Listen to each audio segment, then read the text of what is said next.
بسم اللہ الرحمن الرحیم الصلاة والسلام علی رسولہ الکریم وعلی آلہ وصحبہ اجمعین۔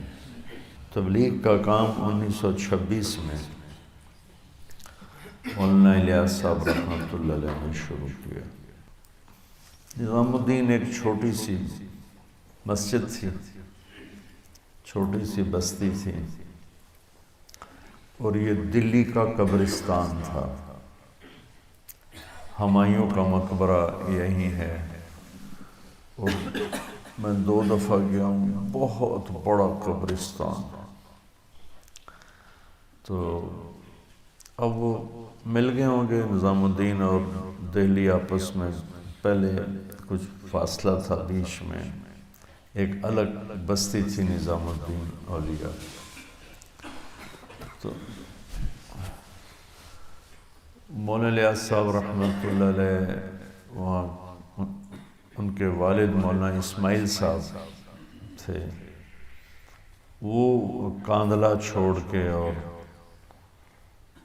نظام الدین کی بستی میں آ کے ڈیرا لگا دیا۔ انہوں نے پہلے میواتیوں سے دوستی لگائی، وہ جو آپ نے پتہ نہیں سنے کہ نہیں، حقہ تازہ کر کے راستے میں بیٹھ جاتے تھے، کہتے آؤ بھائی حقہ پیو۔ تو پھر ان سے کہتے کہ تم لوگ کہاں جا رہے ہو؟ وہ کہتے کہ ہم جا رہے ہیں دہلی، مزدوری کرنے جا رہے ہیں۔ کتنے پیسے لوگے؟ 2 آنے کا 2 آنے میں دیتا ہوں اور میرے پاس مزدوری کرو۔ تو وہ جاتے تو ان کو وضو سکھاتے، نماز سکھاتے، ضروریات دین سکھاتے تھے۔ یہاں سے میواتی قوم اور اس گھرانے کا تعلق شروع ہوا۔ ان کے انتقال کے بعد ان کے بیٹے تھے مولانا محمد صاحب، پہلی بیوی سے، وہ تشریف فرما ہوئے۔ تو وہ کوئی 20 برس رہے، کوئی 1898 میں ان کا انتقال ہوا۔ تو پھر مولانا الیاس صاحب 1926 میں تبلیغ کا کام شروع کیا، اور بالکل نہ سمجھ میں آنے والی بات تھی، عوام کے بھی، خواص کے بھی، نہ اپنوں نے تائید کی نہ غیروں نے تائید کی، کسی نے بھی اس کو قبول نہیں کیا۔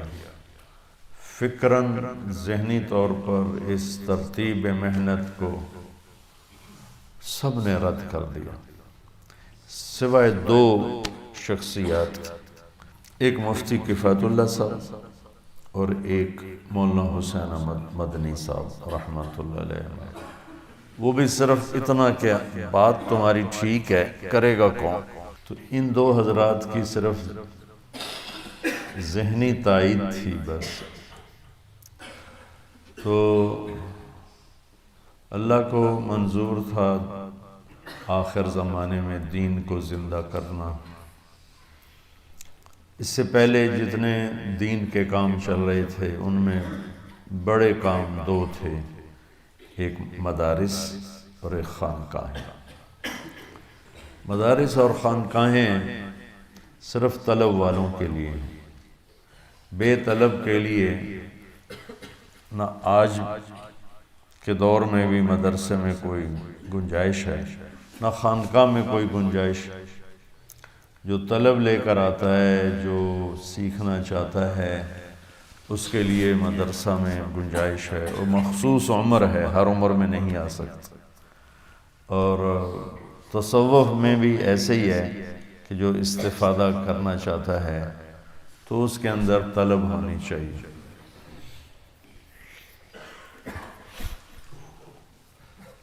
تو طلب والا معاملہ بہت ٹھنڈا پڑ چکا تھا، اور بے طلب لوگ بہت زیادہ تھے، اور انگریز کی 100 سال حکومت نے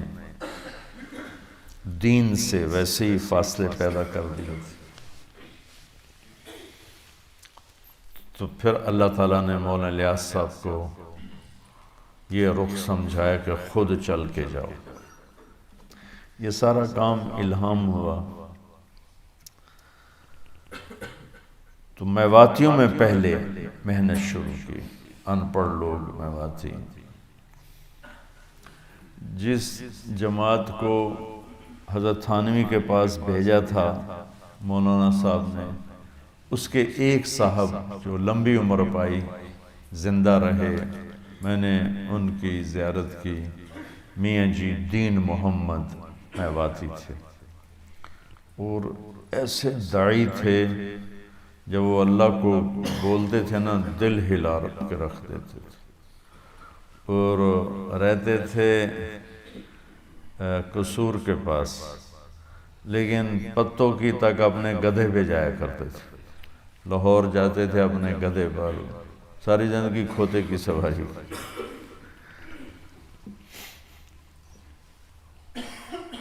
وہ فرمایا کرتے تھے کہ ان سے میں نے سنی کارگزاری، تو انہوں نے بتایا کہ ہمارے تھانوی کے پاس سارے ہی اندر بڑھ گئے داخل ہو گئے، تو 15-20 تھے ہم، تو انہوں نے تھانوی صاحب دیکھ کے ہمیں گھبرا گئے، کون لوگ؟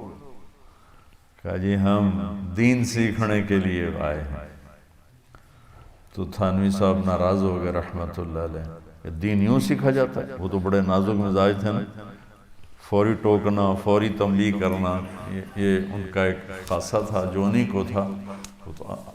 نہ یہ طرز عام ہو سکتا ہے، نہ ہوا نہ آگے چلا، وہ تو فوری پکڑ فرماتے، تو سب کو ڈانٹ دیا کہ یوں دین سیکھا جاتا ہے۔ خیر یہ تو چپ ہی رہنا تھا، تو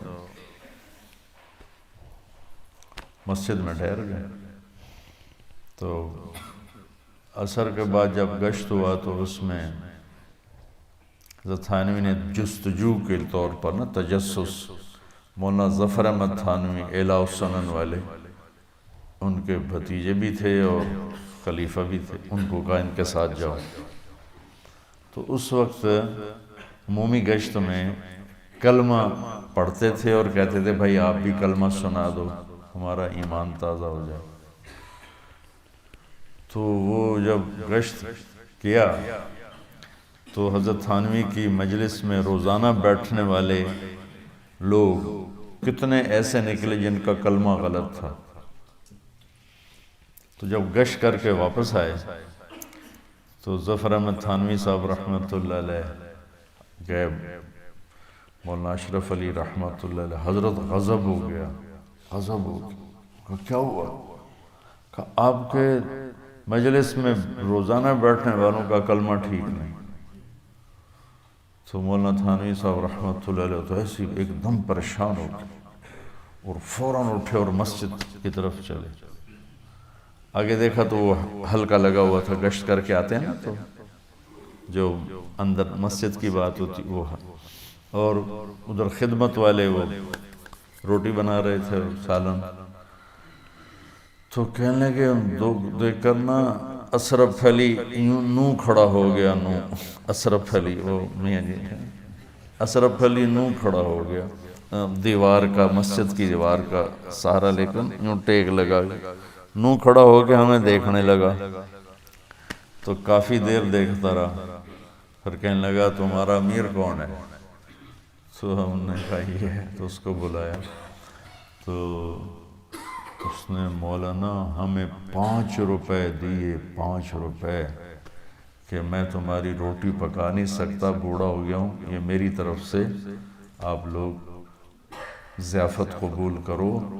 اس وقت میں 1 روپے کی 1 من شکر آوے تھی، جب اس نے اس وقت میں 1 روپے کی 1 من شکر آوے تھی، جب اس نے ہمیں 5 روپے دیے۔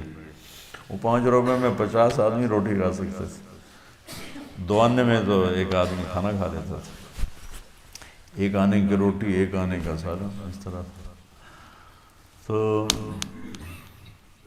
اللہ نے آہستہ آہستہ میوات سے کام کو نکالا، قبولیت بخشی۔ تو عبدالوہاب صاحب رحمۃ اللہ علیہ 1 جنوری 1944 نظام الدین پہنچ، دہلی میں ان کی نوکری لگی تھی، اور لاہور اسلامیہ کالج سے انہوں نے بی اے کیا تھا۔ وہ شروع سے مزاج فطرت میں اہل اللہ کی صحبت اور ان کی سنگت دل میں اللہ نے ڈالی تھی۔ یہاں رہتے ہوئے یہ حضرت مولانا احمد علی لاہوری رحمۃ اللہ علیہ کے درس میں روزانہ شرکت کیا کرتے تھے۔ تو ان کے والد بڑے سیاسی آدمی تھے، عاشق حسین صاحب، راؤ عاشق حسین۔ انہوں نے ان کی نوکری لگوا دی دہلی میں۔ تو ان کو وہاں کہنے لگے، مجھے ایسے پتہ چلا کہ نظام الدین میں ایک مولوی صاحب ہیں جو دین سکھاتے ہیں اور چوروں کو بھی گلے لگاتے ہیں، اس طرح کیونکہ باتیں چل پڑی ہوں، تو میں ان کو دیکھنے کے لیے گیا۔ تو 1 جنوری 1944 پہلا دن تھا عبدالوہاب صاحب کا جب وہ نظام الدین میں داخل ہوئے، اور 18 نومبر 2018 ان کا آخری دن تھا۔ اس میں اس بندے نے تبلیغ کے سوا ہر شے قربان کر دیا۔ تو وہ ایک واقعہ ہوا، استعداد تو پہلے سے اللہ نے رکھی تھی اور قبولیت بھی تھی اور کام بھی لینا تھا۔ جب یہ ملے مولانا الیاس صاحب سے تو وہاں ایک وکیل صاحب آئے ہوئے تھے حضرت کے معتقد۔ مولانا اسماعیل صاحب نے بہت بڑی جائیداد چھوڑی تھی، جاگیر تھی پوری، کئی گاؤں تھے۔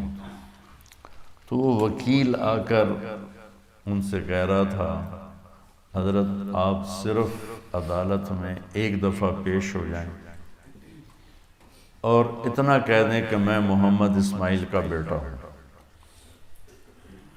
باقی سارا کام میرا۔ اس کے بعد آپ پورے اس کیس میں ایک دفعہ بھی نہیں آئیں گے اور میں ساری آپ کی جائیداد چھڑوا کے آپ کو دلا دوں گا۔ تو مولانا الیاس صاحب نے فرمایا کہ دیکھو وکیل صاحب، میں نے اپنی زندگی اس مبارک کام کو دی ہے، میں اپنی سوچ کا، فکر کا ایک ذرہ بھی کسی اور چیز کو نہیں دے سکتا۔ مجھے نہیں چاہیے جائیداد، گاؤں تھے کئی گاؤں، مجھے نہیں چاہیے جائیداد۔ تو عبداللہ صاحب اللہ کی طرف سے چنے ہوئے آدمی تھے، پہلے دن آئے، نہ تبلیغ کا پتہ، نہ اس محنت کا پتہ۔ تو کہنے لگے، ایک دم میرے دل پر وہ بات ایسی لگی کہ میں نے کہا عبدالوہاب تو بھی ایسا بن کے دکھا کہ اس مبارک کام کے لیے تیری سوچ اسی کی ہو جائے اور کسی کی نہ ہو۔ تو ایسے مجھے خیال آیا، اس خیال کو وجود میں لانے کے لیے انہیں 74 برس لگا تھے۔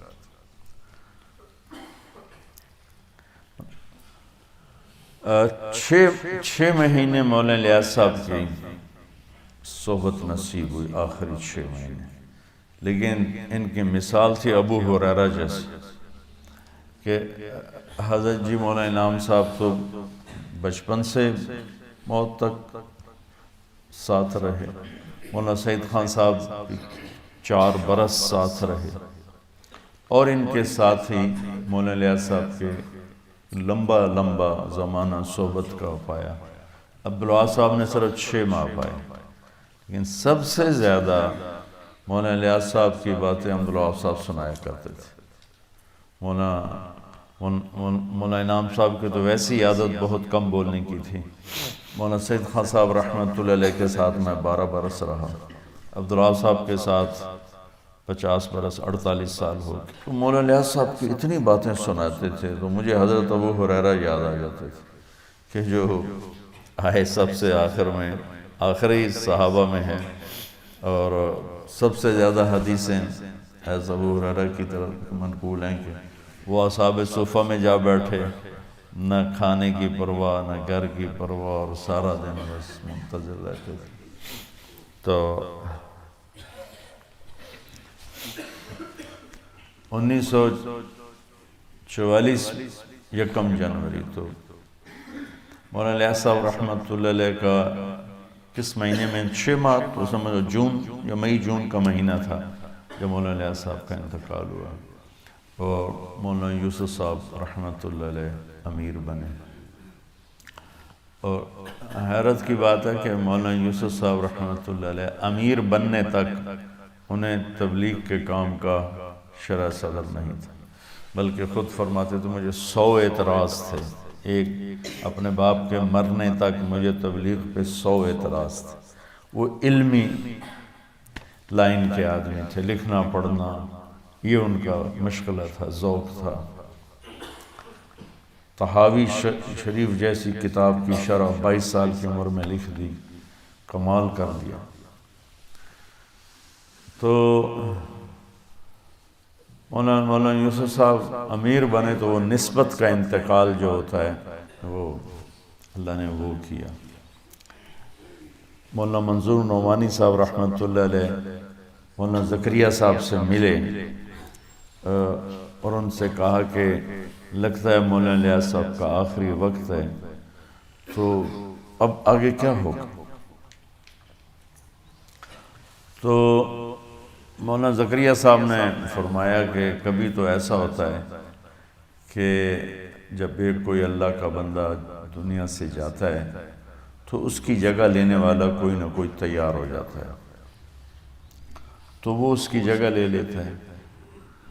کبھی ایسا ہوتا ہے تیار نہیں ہوتا ہے کوئی بھی، اچانک اللہ اس کی نسبت کو کسی کی طرف منتقل کرتا ہے اور اس کی جگہ لے لیتا ہے۔ تو مولانا زکریا صاحب نے فرمایا کہ میں نہیں دیکھتا ہوں کوئی مولانا الیاس کی جگہ لے گا، مولانا الیاس کے آخری سانس ہیں اور کوئی ایک آدمی ان کی جگہ لینے والا میری نظر میں نہیں ہے۔ لیکن جس طرح چچا جان سگے نہیں دوسری بیوی سے مولانا یحییٰ صاحب پہلی بیوی سے، مولانا الیاس صاحب دوسری بیوی سے، جس طرح چچا جان نے زندگی گزاری ہے، مجھے لگتا ہے کہ اللہ ان کی اس محنت کو ضائع نہیں کرے گا، اور یہاں دوسری چیز ظاہر ہوگی کہ نسبت منتقل ہوگی۔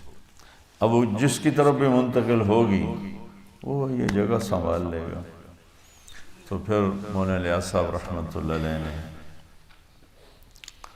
ان حضرات کو بلا کر فرمایا کہ مجھے ان 6 آدمیوں پر اعتماد ہے، مولانا انعام صاحب، مولانا یوسف صاحب اور مولانا احتشام الحسن صاحب، یہ 3 تو آپ کے خاندان کے تھے، ایک تو بیٹی تھے اور 3 اور تھے، یہ 6 آپ کے خلفاء تھے مولانا الیاس صاحب کہ مجھے ان 6 پر اعتماد ہے، آپ لوگ جس کو بلانا چاہو۔ مولانا عبید اللہ سندھی کا نام آپ لوگوں نے سنا؟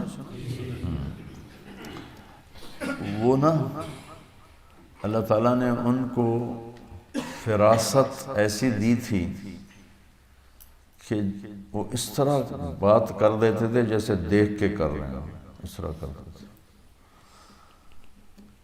تو وہ تشریف لائے نظام الدین مولانا الیاس صاحب سے ملنے، تو مولانا یوسف صاحب اس وقت تبلیغ کے مخالفت کی انتہا پر تھے، باپ سے درپردہ شدید مخالفت۔ مولانا احتشام صاحب رحمۃ اللہ علیہ وہ تبلیغ میں سرگرم، جو مسلمانوں کی پستی کا واحد علاج ہے نا، انہوں نے لکھا۔ تو مولانا عبید اللہ سندھی تشریف لائے تو مولانا الیاس صاحب کے بیماری کے ایام تھے، تو ان کو ملانے کے لیے وہ تھوڑی دیر انتظار تھا، تو وہ برآمدے میں بیٹھ گئے، تو یہ دونوں حضرات آئے، مولانا یوسف صاحب اور مولانا احتشام صاحب۔ تو انہوں نے پوچھا یہ کون ہے؟ کہ یہ ان کے بیٹے ہیں، یہ ان کے رشتے میں تو کچھ تھے، ایک ہی خاندان۔ کہنے لگے یہ تو کام نہیں کرے گا، یہ کام کرے گا۔ مولانا شام کی طرف اشارہ کر کہا یہ تو کام نہیں کرے گا، یہ بچہ کام کرے گا۔ تو مولانا الیاس صاحب سے پھر ان کی ملاقات ہوئی، وہ تشریف لے گئے۔ تو جو بیٹھے سن رہے تھے انہوں نے کہا جی آج مولانا عبید اللہ سندھی صاحب نے یہ فرمایا۔ تو مولانا الیاس صاحب خوشی سے ایسے بستر سے اچھل رہے، اچھا یہ کہا ہے، اچھا، کیونکہ ان کی یہ فراست مشہور تھی سارے دہلی میں، اچھا یہ کہا ہے، اچھا یہ کہا۔ تو جب مولانا الیاس صاحب کے آخری سانس تھے تو انہوں نے فرمایا یوسف آ جا گلے مل لے۔ تو مولانا یوسف صاحب کو یوں سینے پر لٹایا، اسی وقت کوئی اللہ کا غیبی نظام حرکت میں آیا اور نسبت اہل کی طرف منتقل ہوتی نا، نہ اہل کی طرف ہوتی بھی نہیں جب یہ کام ہوتا۔ کیا نسبت منتقل ہوئی کہ پھر وہ بندہ 21 برس بولتا گیا، 21 برس، 18 گھنٹے بولتے تھے، 18 گھنٹے۔ یہی شان عبدالوہاب صاحب میں تھی۔ اور مولانا جان صاحب رحمۃ اللہ علیہ جب مولانا یوسف صاحب کو امیر بنایا گیا تو وہ معترض ہو گیا کہ یہ تو اقربا پرستی ہے۔ مولانا یوسف صاحب تو تبلیغ کے خلاف تھے، تو تھوڑا سا ان کو نا یہ چیز چبھی کہ یہ صحیح نہیں ہو، لیکن مولانا یوسف صاحب کا ساتھ دیا۔ لیکن جب مولانا انعام صاحب امیر بنے، مولانا انعام صاحب تو بولتے ہی نہیں تھے، خاموش رہتے تھے، تو پھر وہ تبلیغ سے کٹ گئے مولانا شام صاحب، اور تبلیغ کے خلاف رسالہ لکھا۔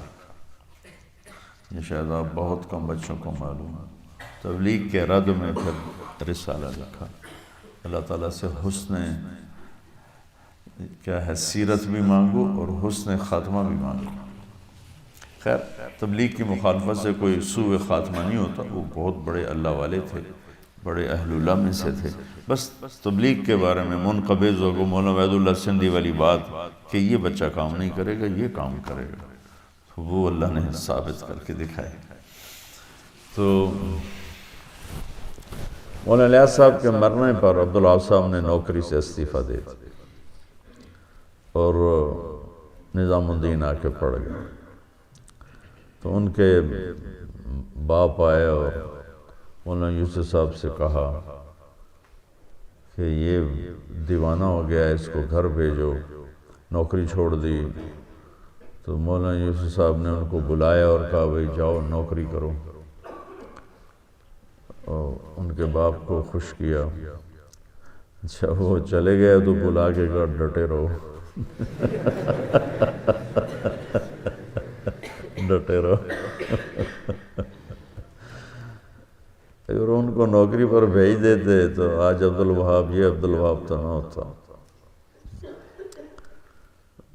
میری زندگی میں یہ سب سے بڑا جنازہ میں نے دیکھا تھا جنید کا رحمۃ اللہ علیہ۔ پھر جنید کا جنازہ تو بالکل چڑیا بن گیا ان کے سامنے۔ توبہ توبہ توبہ، اگر سارے لوگوں پہنچ جاتے جو رہ گئے ہیں تو یہ رائمنڈ کا جتنا میدان ہے نا، اس میں کھڑے ہونے کی جگہ نہیں ہونی تھی، اتنے لوگ آ رہے تھے۔ تو باپ نے ان کو پھنسانے کے لیے ان کی شادی کی اجازت چاہیے مولانا یوسف صاحب سے۔ انہوں نے کہا بھی شادی تو کرو سنت۔ عجیب بات بتاؤں، شادی کی اور پہلی رات ہی بیوی سے کہا مجھے ایک کام کرنا ہے، جب تک دنیا میں ہدایت نہ آئے میں نے کسی کام میں نہیں لگنا، تو مجھے معاف کر۔ لیکن اللہ لوگوں کو چنتا ہے جب کسی کام کے لیے، پھر ان کو اسی میں وہ گم کر دیتا ہے۔ عبدالوہاب نہ ہوتے تو رائمنڈ کا مرکز نہ ہوتا۔ ایک آدمی کے سر پہ صحرا ہے رائمنڈ کا مرکز، ایک۔ تو پھر نظام الدین میں ڈیرے ڈال لیے۔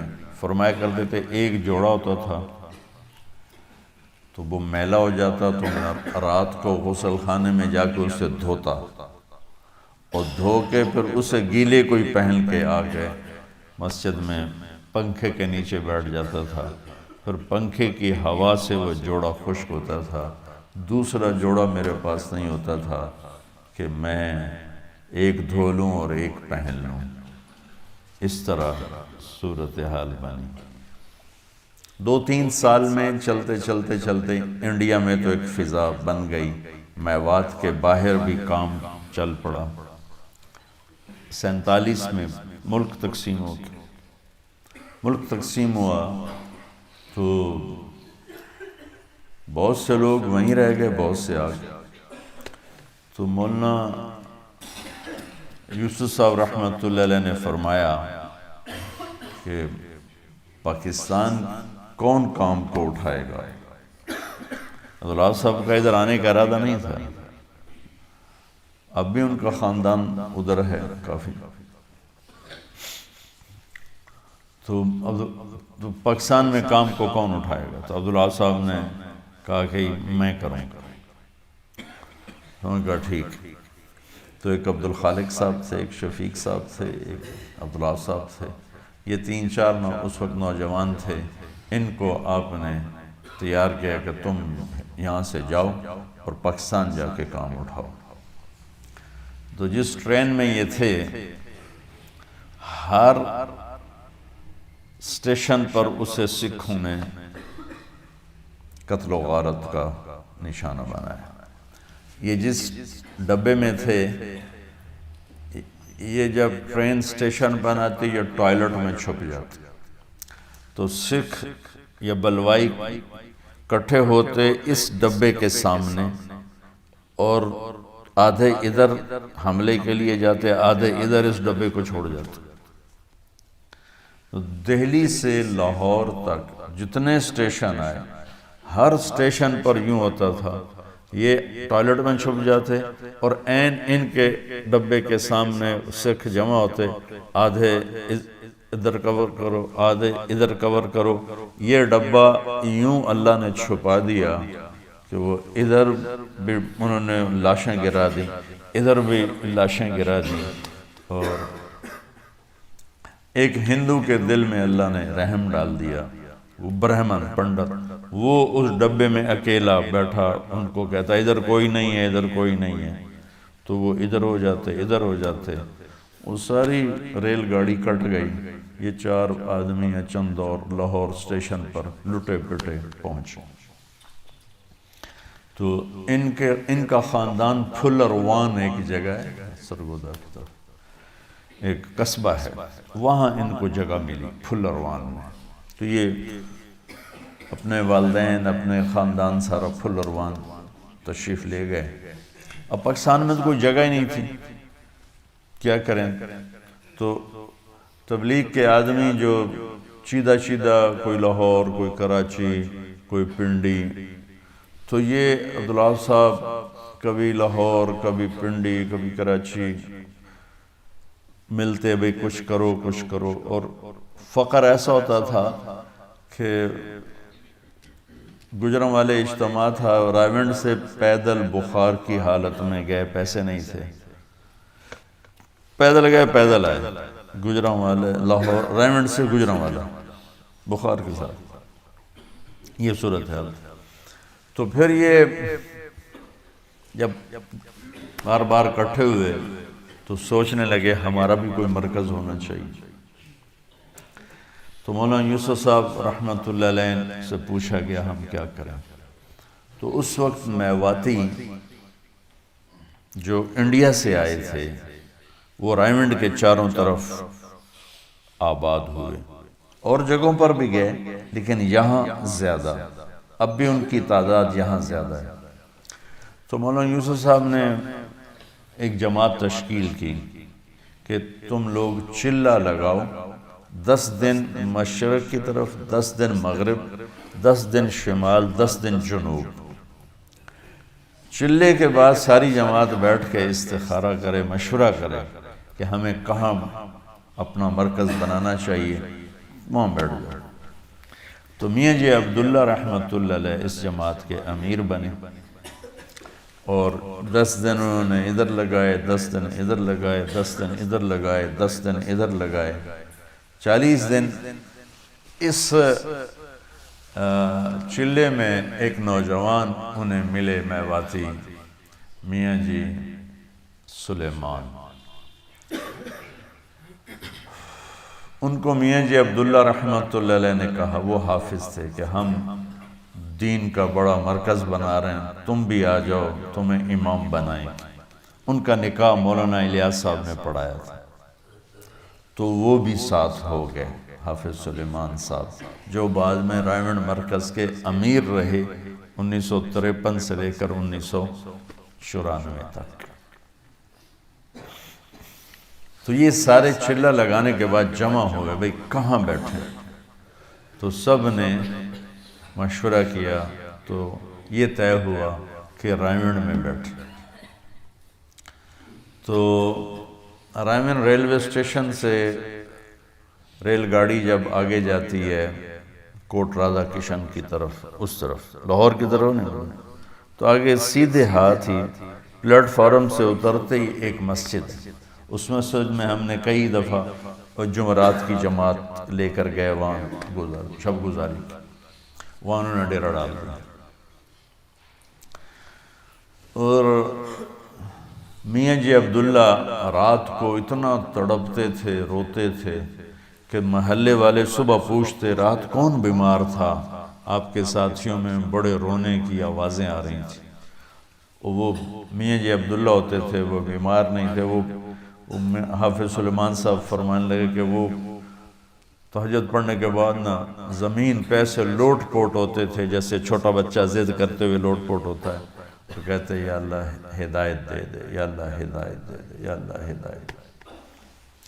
تو یہ چند لوگ ہوتے تھے، سارے میواتی، ایک عبدالوہاب صاحب غیر میواتی ہوتے تھے۔ بستی کے لوگوں نے مسجد سے نکال دیا، تو پھر انہوں نے ریلوے اسٹیشن کراس کر کے قبرستان تھا، اس میں ایک چھپر تھا کسی ملنگ کا، ملنگ چلا گیا تھا، وہاں ڈیرہ ڈال دیا۔ کچھ 6 مہینے وہاں رہے، تو وہاں سے پھر بستی والوں نے نکال دیا۔ تو پھر یہ ایک اور مسجد میں جا کے بیٹھے، وہاں سے بھی 6 مہینے بعد نکال دیا۔ اب کیا کریں، کدھر جائیں؟ تو یہ جگہ جو موجودہ ہے، یہ ہندوؤں کا شمشان، مرگھٹ، جہاں آ کے ہندو مردے جلاتے تھے، یہ جگہ اس کے لیے تھی۔ تو قریشی شفیع صاحب رحمۃ اللہ علیہ جو پہلے امیر تھے پاکستان کے، ان کے پارٹنر تھے دین محمد صاحب، دین محمد صاحب۔ گورنر جنرل غلام محمد، قائد اعظم کے بعد جو بنے غلام محمد، وہ ان کے قریبی رشتہ دار تھے۔ تو انہوں نے غلام محمد سے رحمت اللہ علیہ سے یہ رائمنڈ کا ٹکڑا الاٹ کروا دیا میاں جی عبداللہ کے نام۔ تو انہوں نے اس کو کر دیا مرکز کے نام۔ تو جب اس طرح یہ مسلسل نکالے گئے تو 1951 میں یہ سارے 15 شعبان کو جمع ہوئے، جتنے بھی پرانے لوگ تھے، چند 15-20، کبھی مشورہ کرو کہ اب مرکز بنائیں، کبھی ادھر جاتے ہیں کبھی ادھر جاتے ہیں۔ تو 15 شعبان کو سب جاگے، روزہ رکھا، اور اس کے بعد سارے بیٹھے، مشورہ ہوا، تو اللہ نے ان کے دل میں ڈالا کہ رائمنڈ اسٹیشن کے اس جزر، یہ جگہ، یہاں ہمیں اپنا اڈا بنانا چاہیے۔ اور ادھر یہ جگہ الاٹ بھی ہو گئی تھی جی عبداللہ کی طرف سے، تو انہوں نے آگے دے دی۔ تو یہاں ایک چھپر بنا لیا، اور اس میں یہ سارے مل کے بیٹھ گئے۔ 51-52 9 جولائی 1953 پہلا اجتماع طے ہوا، مولانا یوسف صاحب کی آمد، اور میواتیوں میں یہ شور مچا ہوا تھا کہ مولانا یوسف صاحب آ رہے ہیں، سب کو واپس لے جائیں گے ہندوستان۔ جو یہاں سے ادھر گئے ان کا وہاں دل نہیں لگتا تھا، جو وہاں سے ادھر آئے ان کا یہاں دل نہیں لگتا تھا۔ وطن چھوڑنا کوئی آسان تو نہیں ہوتا ہے۔ 82 کی بات ہے، میں انڈیا گیا اکیلا، ٹرین میں تھا تو جالندھر سے رش چڑھا، لوگ کھڑے ہو گئے، تو ایک نوجوان سا تھا، وہ جوان تھا، نوجوان تو نہیں تھا، وہ کھڑا ہوا تھا، تو میں ایک سکھ کو دعوت دے رہا تھا، تو میری غور سے نہ سنتا رہا، تو مجھ سے انگریزی کہتا فرام ویئر یو آر، میں کہا فرام پاکستان، تو پھر کہنے لگا فرام ویئر ان پاکستان، میں کہا ملتان، فرام ویئر ان ملتان، میں کہا وائی آر یو آسکنگ، کیوں پوچھ رہے ہو؟ کہا I am from Multan, a small town Tulamba. جب تلمبا گیا تو میں ہنس پڑا، تو پھر اردو میں بولا ہنسے کیوں ہو؟ میں کہا آئی ایم فرام تلمبا۔ کہنے لگا آپ اپنی بولی بولیے۔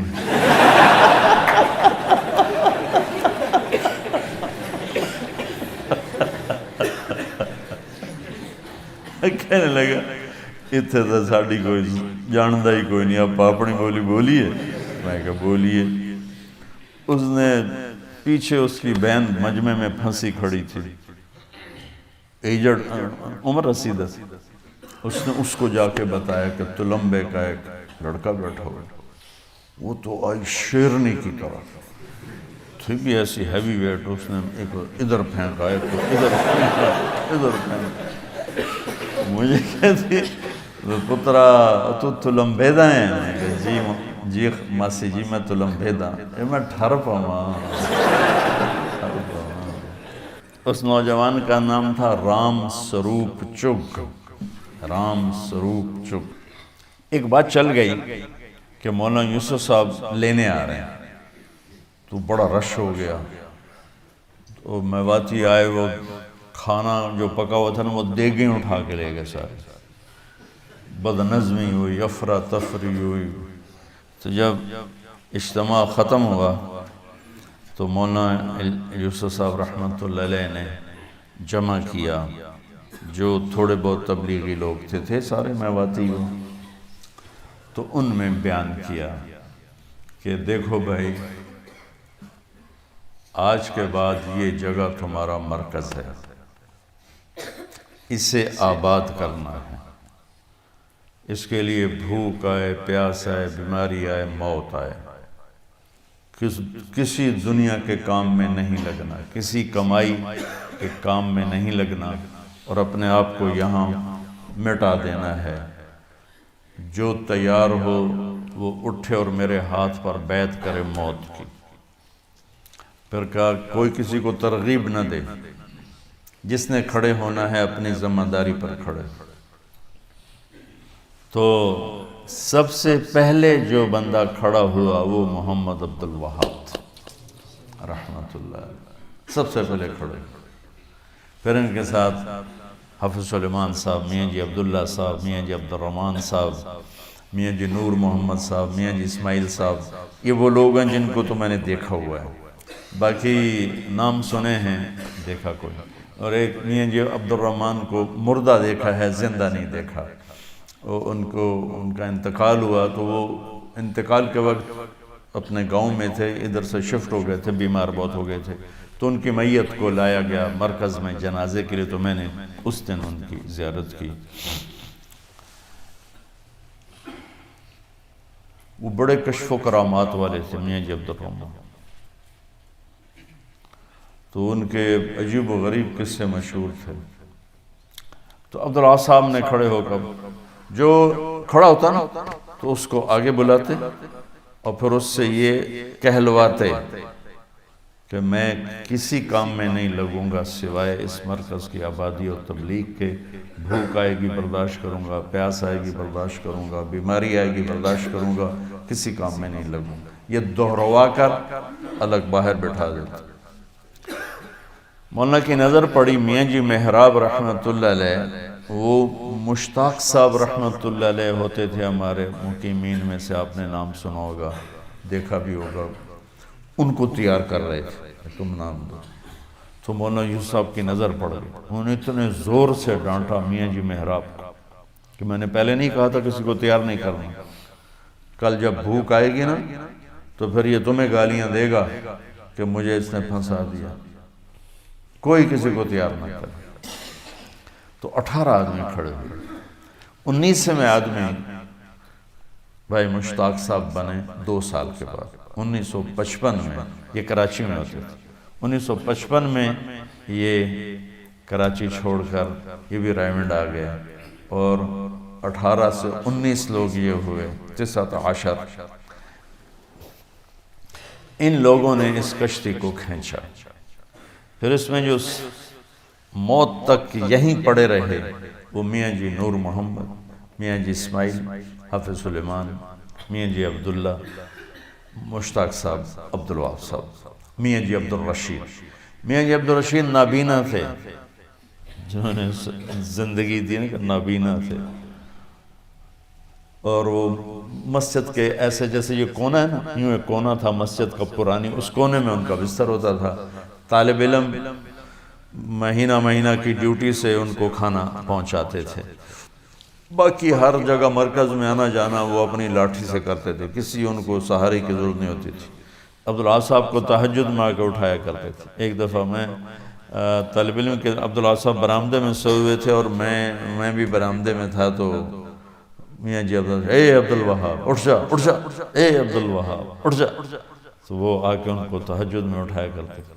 وہ کبھی آ جاتے، اے عبدالوہاب سال کے لیے تیار ہوں، نقد ابھی بھیج مجھے، نابینا ہونے کی پرواہ نہ کر، میں سال لگاؤں گا، یہ ان کی بات ہے۔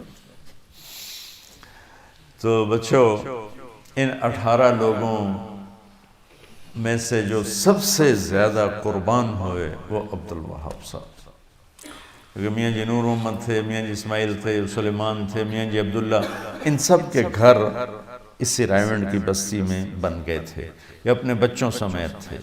میاں جی نور محمد، میاں جی اسماعیل حفظ پڑھاتے تھے، حافظ سلیمان صاحب امام تھے اور حفظ پڑھاتے تھے۔ تو جو سب سے زیادہ چکی میں پسا ہے وہ عبداللہ صاحب، کہ نہ دن دیکھا نہ رات دیکھی، نہ اپنے آپ کو دیکھا، اتنا مجاہدہ زندگی میں نے کسی انسان کا نہیں دیکھا۔ اور فنائیت تھی مولانا الیاس صاحب والی، آنکھوں دیکھا بتا رہا ہوں کہ لقمہ سالن میں ڈبو کے یہاں لائے ہیں اور بات شروع کی ہے، تو لقمہ ہاتھ میں پونا گھنٹہ رہ گیا، سالن کوئی 10 دفعہ خادم اٹھا کے لے گیا، گرم کر کے لا کے رکھتا ہے، وہ پھر ٹھنڈا ہو جاتا ہے، وہ پھر جاتا ہے گرم کر کے لا کے رکھتا ہے، پھر ٹھنڈا ہو جاتا ہے، اور لقمہ ہاتھ میں اور ان کی بات چل رہی۔ تو وہ پھر مشورہ ہوا بھائی جب عبداللہ صاحب کھانا کھائیں تو ان کے پاس کوئی نہیں ہونا چاہیے، یہ اکیلے کھانا کھائیں تاکہ یہ کھانا تو کھا لوں، کھانا نہیں کھاتی۔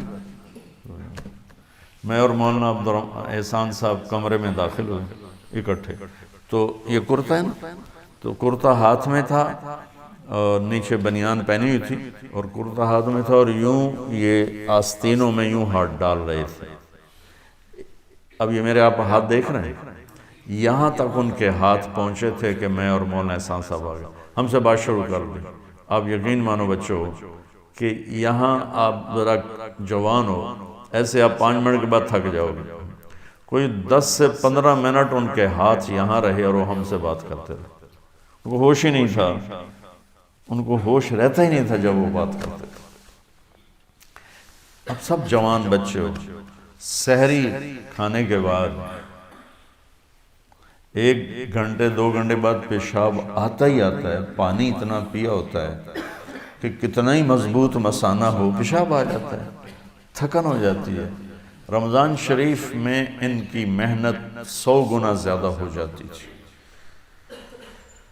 3 گھنٹے کا بیان روز ہوتا تھا اور 5 گھنٹے ہفتے میں ایک بیان 5 گھنٹے کا، 5 گھنٹے نہ پیشاب آ رہا ہے، نہ سر میں درد ہے، نہ تھکن ہو رہی ہے، روزہ رکھ کے 5 گھنٹے بیان فرمانا اور وہاں سے اٹھ کے پھر مشورے میں چلے جانا۔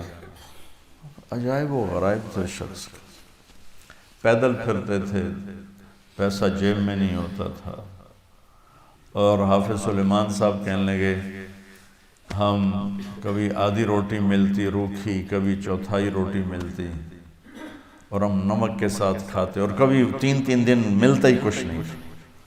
تو میاں جی عبداللہ فرماتے لوٹ لو بھوک کے مزے لوٹ لو، رائمنڈ میں ایک وقت آئے گا یہاں کبھی فاقہ نہ ہوگا، تم بھوک کے مزے لوٹ لو۔ تو اس میں جو کہیں نہیں گئے، نہ بیوی، نہ بچے، نہ گھر، نہ در، جائیداد اپنی بھائیوں کو دے دی، 2 بھائی تھے، ایک تو مجذوب سے تھے، دوسرے راولیات صاحب ان کو دے دی۔ اکیلے رائمنڈ میں پڑے رہتے تھے، اکیلے تنہا، کوئی ایک آدمی ساتھ نہیں ہوتا تھا کہ نماز پڑھ لیں۔ بعض اوقات ایسا ٹائم ہوتا تھا کوئی ایک آدمی ساتھ نہیں ہوتا۔ تو مجھے وہاں سے ایک ساتھی نے اپنا خواب بھیجا، انگلینڈ میں ہوتے ہیں، کہ اللہ کے نبی نے فرمایا کہ عبدالوہاب بہت تھک کے آیا ہے، اس سے اب آرام کرنا ہے، بہت تھک کے آیا ہے، اسے آرام کرنا۔ اس عمر میں بھی جب تک ان کی ہمت تھی، وہ 3000 دفعہ میں یہ پڑھتا ہوں، 1000 دفعہ یہ پڑھتا ہوں، 2000 دفعہ یہ پڑھتا ہوں، اتنی تسبیح بتائی کہ میں تو بھول ہی گیا ہوں۔ تو میرے جیسا تو سن کے ہی سر میں مجھ سے کہنے کہ میرے منہ نے 1000 دفعہ قل شریف روزانہ پڑھ کر سر درد ٹھیک ہو جائے گا۔ اچھا مر تو جانا ہی ہے، پر زندگی کی قیمت کو اگر کسی نے وصول کیا ہے، اور ہر لمحہ جس نے اللہ کے نام پہ بیچا، وہ ایک ہی آدمی دیکھا، محمد عبدالوہاب۔ دن رات کی کڑھن، انسانیت کی ہدایت کا غم، انسانیت کے لیے بے قراری۔ کبھی کہتے کوئی ایسا طریقہ ہو سکتا ہے کہ کافر بھی بخشے جائیں، کوئی ایسا طریقہ ہو سکتا ہے کہ کافر بھی جہنم میں نہ جائیں، کافر بھی جہنم سے نکل جائیں۔ انسانیت کی ہمدردی اور انسانیت کا درد جیسا اس شخص کو اللہ نے دیا، دنیا میں کسی کو نہیں تھی۔ اپنی دعائیں وہ کہتے تھے میں اپنی دعاؤں کی طاقت کو صرف امت کے لیے وقف کر چکا ہوں۔ اور رمضان شریف میں جو ہدایات کے بعد جاتے تھے نا، آخری 10 منٹ بات کر کے پھر دعا کرانا ہوتی ہے نا، دعا 50 منٹ کی دعا ہوتی تھی، پورا بیان ہوتا تھا، اور برا حال ہو جاتا تھا مجمع کا، ہاتھ اٹھا اٹھا کبھی نیچے کبھی اوپر کبھی نیچے، اور ان پر ایک کیفیت ہوتی تھی کہ وہ بولے جا رہے ہوتے ہیں بولے جا رہے ہوتے ہیں۔ تو ان کے لیے دعا فرما دیں اور اللہ سے مانگو۔ وہ خیر وہ قابل تقلید نہیں تھے، اس سطح کے لوگ قابل تقلید نہیں ہوتے، یہ اللہ کا انتخاب ہوتا ہے کہ ان کو کسی چیز کو، کسی خیر کو وجود میں لانے کے لیے اللہ استعمال فرماتا ہے۔ تو اللہ نے ان کو اس دعوت کی محنت کو وجود میں لانے کے لیے استعمال کیا۔ کہ حیرت کی بات ہے، میں نے تو اب 48 سال میں قریب رہا، ہم حیران ہوتے تھے یہ کیا انسان، کیا عجیب انسانیت کا نبی نہیں تھے لیکن نبیوں کا جو درد اور غم سنتے ہیں نا، وہ ان کے اندر تھا۔ وہ مولانا الیاس صاحب پھر کیسے ہوں گے؟ تو بچوں اللہ سے ایک تو ان کے لیے سال ثواب بھی کر دو، اللہ ان کے درجہ بلند فرمائے۔ دوسرا اپنے ذات کے لیے اللہ سے مانگا کرو، بے ثبات سا جہان ہے، پتہ نہیں کب بلاوا آ جائے۔ اللہ ہم سے عافیت سلامتی کے ساتھ اللہ ہم سے کام لے۔